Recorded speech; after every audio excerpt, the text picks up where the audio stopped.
నమస్తే, welcome to Andhraprabha TV. నేను సౌజన్య. Janasena party అధ్యక్షులు పవన్ కళ్యాణ్ గారు ఒక లెటర్ రిలీజ్ చేశారు పబ్లిక్గా. సో దాని సారాంశం వింటే కనుక మనం అంటే ఇంతకుముందు ఏ ఒక్క రాజకీయ నాయకులు కూడా ఈ రకంగా అర్థమయ్యేటువంటి సారాంశం వచ్చేటువంటి లెటర్ ఇంతకుముందు ఎవరన్నా రిలీజ్ చేశారా అంటే ఆలోచింపు చేస్తోంది. మరి ఈ అంశానికి సంబంధించి వారి విశ్లేషణని, వారి అభిప్రాయాన్ని మనతో పంచుకోవడానికి ఈరోజు మనతో పాటు ఉన్నారు సీనియర్ జర్నలిస్ట్ కిరణ్ గారు ఉన్నారు. వారితో మాట్లాడదాం. నమస్తే కిరణ్ గారు. నమస్తే సౌజన్య గారు. జనసేన పార్టీ అధ్యక్షులు పవన్ కళ్యాణ్ గారు రిలీజ్ చేసినటువంటి లెటర్ ఏదైతే ఉందో, సో దాని మీనింగ్ కనుక చూస్తే చాలా డెప్త్ ఉన్నట్టు అనిపిస్తుంది. సో ఇంతకుముందు ఇలాంటి లెటర్లు ఎవరైనా రిలీజ్ చేశారా? అసలు ఎలాంటి అర్థం వచ్చేలాగా ఒక రాజకీయ నాయకుడు, ఒక పార్టీ అధ్యక్షులు అంటే లెటర్లు రిలీజ్ చేశారు కానీ ఇంతకుముందు కూడా. కాకపోతే నాకు పదవులు అక్కర్లేదు, పదవుల కోసం నేను రాజకీయం ఏనాడు చేయలేదు, అసలు పదవులు అనే ఆ కోణంలో నేను ఆలోచించను, ప్రజలకు మంచి చేయడానికి ఎంతవరకైనా తగ్గగలుగుతాను, ఈ రకమైన కోణంలో లెటర్లు ఎవరు రాయలేదు. సో కానీ ఇక్కడ మనం అర్థం చేసుకోవాల్సింది 2-3 అంశాలు కీలకంగా మనం మాట్లాడుకోవాలి. నారా లోకేష్ గారు డిప్యూటీ సీఎం కావాలి అన్న సందర్భాన్ని పురస్కరించుకొని తెలుగుదేశం జనసేన మధ్య కొంత ఫ్రిక్షన్ ఏర్పడింది. ఆ మాట వాస్తవం. సో ఆ ఫ్రిక్షన్ని తగ్గించే క్రమంలో పవన్ కళ్యాణ్ గారు ఈ రకమైన లేఖను సంధించారు. పరుష పదజాలం వాడకపోయినా ఆయన అంటే గట్టిగా మందలింపులాగా మనం భావించక్కర్లేదు. కార్యకర్తలకు ఒక సందేశం ఇచ్చారు. పదవుల కోసం నేను రాజకీయం చేయను, పదవులు నాకు ముఖ్యం కాదు, ఏనాడు చేయలేదు, ఇక ముందు చేయను, ప్రజలకు మంచి చేసేందుకు మాత్రం రాజకీయాల్లో ఉన్నా. క్లిస్టర్ క్లియర్. అంటే నాకు ముఖ్యమంత్రి పదవి కావాలని మీరెవరు డిమాండ్ చేయక్కర్లేదు. అదే సమయంలో ఎదుటి వాళ్ళు ఏమైనా మాట్లాడితే దానికి ప్రతిస్పందనగా మీరు మాట్లాడద్దు, మీరు ఎలాంటి వ్యాఖ్యలు చేయొద్దు. ఈ ప్రభుత్వం ఎంతో కష్టపడితే కానీ ఈ ప్రభుత్వం రాలేదు. ఇలాంటి ప్రభుత్వాన్ని మనం ముందుకు తీసుకెళ్లాలంటే మనం వాగ్వాదాలు పెంచుకోవద్దు. ఇంకో కీలకమైన అంశం మాట్లాడాడు ఆయన. ఇది జనసేన పార్టీ వలన ఈ ప్రభుత్వం వచ్చిందన్న భావన మీరు వీడండి, ఇది సమిష్టి కృషి. ఈ రకమైన లెటర్ ఎవరు రాయాల మీరు చెప్పిన కోణంలో. ఇట్లా ఎవరైనా క్రెడిట్ తమదే అనుకుంటారు కదా, అలా కాకుండా జనసేన పార్టీ క్రెడిటే కాదు ఇది. ఇందులో తెలుగుదేశం పార్టీ, బీజేపీ, జనసేన అన్నీ ఉన్నాయి. అన్నింటితో పాటు జగన్మోహన్ రెడ్డి చేసిన అరాచకాలు కూడా కలిసి వచ్చాయి. అందుకే ఇంత విజయం సాధించాం తప్ప ఇది మన ఒక్కళ్ళ క్రెడిటే కాదు, మన ఒక్కళ్ళ క్రెడిట్ అని చెప్పేసి మీరు రెచ్చిపోయి మాట్లాడద్దు అని చెప్పారు. అవును, ఈ గెలుపు అంతా కూడా కేవలం ఆంధ్రప్రదేశ్లో ఉన్నటువంటి ప్రజలు ఎవరైతే ఉన్నారో వాళ్ళు ఇచ్చింది, ఇది వాళ్ళది అని కూడా అలా అర్థం వచ్చేలా కూడా ఆయన చెప్పడం జరిగింది. సో ఆ రకమైన లెటర్, ఆ రకమైన అంటే అందరూ మన వల్లే జరిగింది, మనమే చేసాం, పావలా చేస్తే రూపాయి మాట్లాడుకునే రోజుల్లో రూపాయి చేసి కూడా చాలా తగ్గించుకుని మాట్లాడడం అనేది ఒక జనసేన అధినేతకే చెల్లిందని మనం మాట్లాడుకోవచ్చు.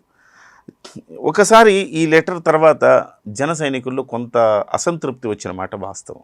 ఎందుకు? ఏంటి మనల్ని అంటారు, మనకేనా పద్ధతులు, మనకేనా శుద్ధులు, మనకేనా నీతులు, వాళ్ళకు వర్తించవా? అంటే వాళ్ళకంటే ఎవరిని ఉద్దేశించాను? తెలుగుదేశం వాళ్ళని. వాళ్ళకు వర్తించవా? ఎవరికి చెప్పారు? ఈయన జన సైనికులకి చెప్పారు, వీర మహిళలకు చెప్పారు. అవును బాస్ మాకు చెప్తున్నారు, బాగుంది, మేము పాటిస్తాం. కానీ అవతల వాడు అలా లేడే. వీర మహిళలను వీర్య మహిళలు అంటున్నాడు. ఏం మాట్లాడద్దా, ఏం అనద్దా? వాళ్లే ముందు ఈ అంశాన్ని రేస్ చేశారు. చర్యకు ప్రతిచర్య ఉంటుంది న్యూటన్ లా ప్రకారం. ఆ ప్రతిచర్యనే మన దగ్గర నుంచి వచ్చింది. ఆ మాత్రం ఉండదా? మీరెందుకు మమ్మల్ని ఇంత కట్టడి చేసేస్తున్నారు అన్న ఒక అసంతృప్తి, బాధను వ్యక్తం చేశారు కార్యకర్తలు. చాలా చోట్ల ఆయన ట్వీట్ తర్వాత కింద చూస్తే మనం ఈ ట్వీట్లు కనపడతాయి, ఈ యొక్క ప్రతిస్పందనలు కనపడతాయి. సో వాళ్ళు ఒక రకంగా చెప్పాలంటే వాళ్ళ ఆవేదనలో కూడా వాస్తవం ఉంది. ఎందుకంటే గతంలో కూడా మీరు చూడండి, ఎన్నికలకు మునుపు కూడా చంద్రబాబు నాయుడు గారు ఈయన పొత్తు పెట్టుకున్నప్పుడు కొంత ఫ్రిక్షన్ వచ్చింది ఒక దశలో. ఈ సీట్ల దగ్గర వాటి దగ్గర ఫ్రిక్షన్ వచ్చినప్పుడు అప్పుడు కూడా జన సైనికులకి తెలుగుదేశం వాళ్ళకి కొంత వాగ్వాదం జరిగినప్పుడు తెలుగుదేశం పార్టీని ఏమన్నా అంటే నేను చర్యలు తీసుకుంటా, సస్పెండ్ చేస్తా పార్టీ నుంచి అని చెప్పారు. చంద్రబాబు గారిని ఎవరైనా విమర్శిస్తే నన్ను విమర్శించినట్టే, మీ మీద చర్యలు తీసుకుంటా అని చెప్పి ఈ రకమైన మాటలు పవన్ కళ్యాణ్ గారి నుంచి వస్తున్నాయి తప్ప మీరు ఇంత క్రమశిక్షణగా ఉండండి, ఇలా ఉండండి, అలా మాట్లాడద్దు, ఇలా మాట్లాడద్దు, మీరు ఆ పార్టీని ఏమన్నంటే మిమ్మల్ని సస్పెండ్ చేసి ఇంత కట్టడి పవన్ కళ్యాణ్ గారు చేస్తున్నారు. కానీ మరి తెలుగుదేశం పార్టీ నుంచి తెలుగుదేశం అధ్యక్షుల వారు చంద్రబాబు నాయుడు గారు చేయట్లేదే అని బాధపడ్డారు ఆ రోజు. ఇవాళ కూడా ఈ ఇష్యూ ఎక్కడ మొదలైంది?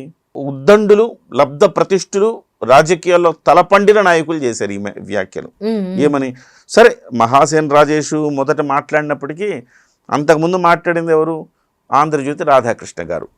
ఆయన దీనికి అగ్గి రాజేశారు. మహాసేన్ రాజేష్ గారు మంట పెట్టారు.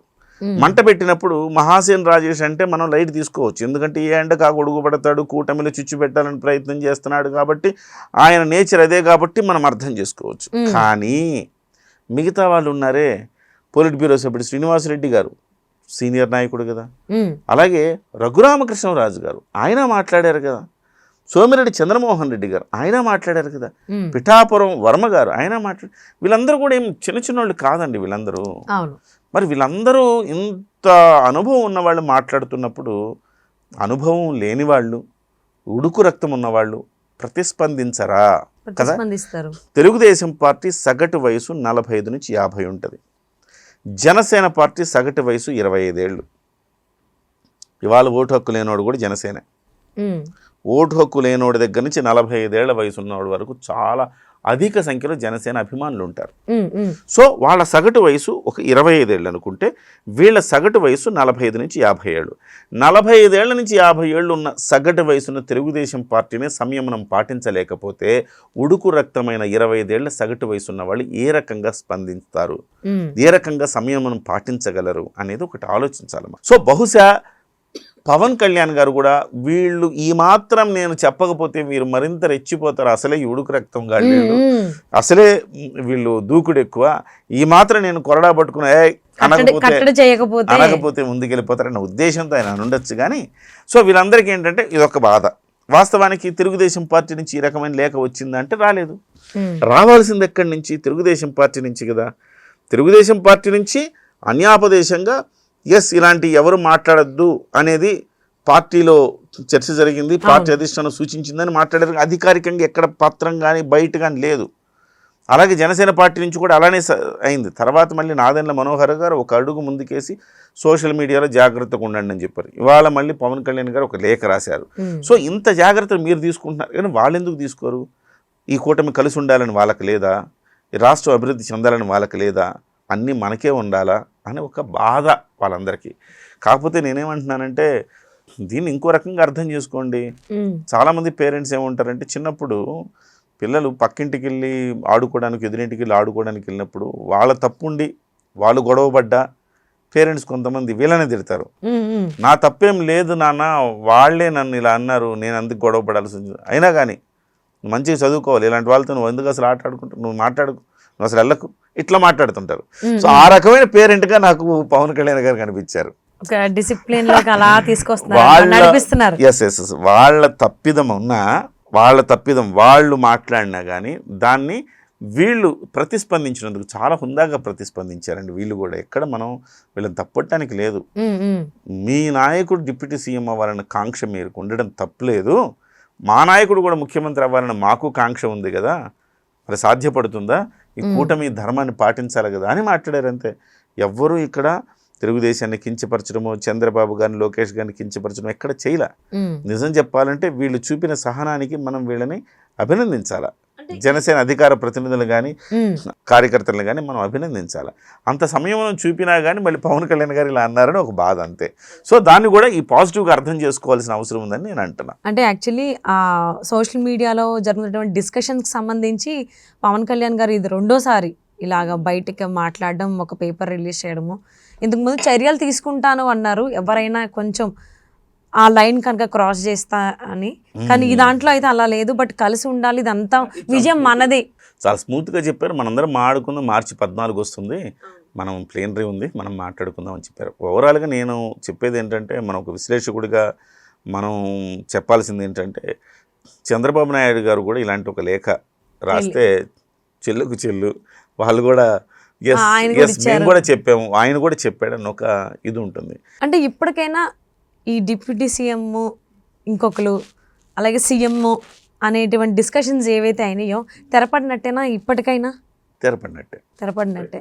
పవన్ కళ్యాణ్ గారు ఇచ్చారు, వాళ్ళు ఏం మాట్లాడట్లా, కాబట్టి దీంతో ఇక్కడతో సమస్య పోయినట్టు అనుకోవాలి. సో చూద్దామండి, జనసేన పార్టీ నుంచి అయితే పవన్ కళ్యాణ్ గారు లేఖ రిలీజ్ చేశారు, ఏం మాట్లాడద్దు అందరం కలిసి ఉందాము అని.